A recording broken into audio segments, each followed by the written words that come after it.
So, yun, good morning mga idol. Gandang umaga. Manguha tayo ng pang ulam, yan o. Try natin itong ating ginawang panghuli ng isda.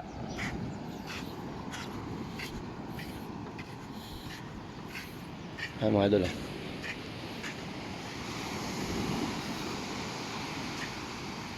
May hila tayo.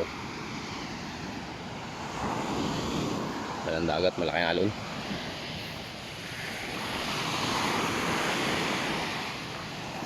So yan, hanggang dito muna.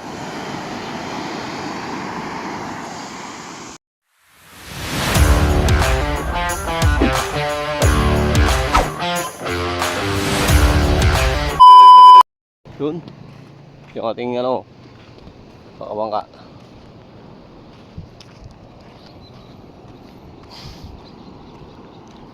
Mga 5 piraso naman siguro ang huli natin, yan o. Mga 5.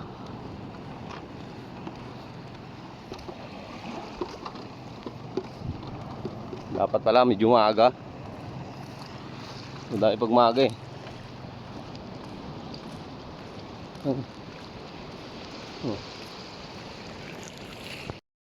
Ito na yung huli natin kanina sa dagat. Tapos sinamahan natin ang konting alimango. Yung alimango ko doon na mahina na kasi to. Kaya niluto na lang natin sa mamatay. Sigang natin.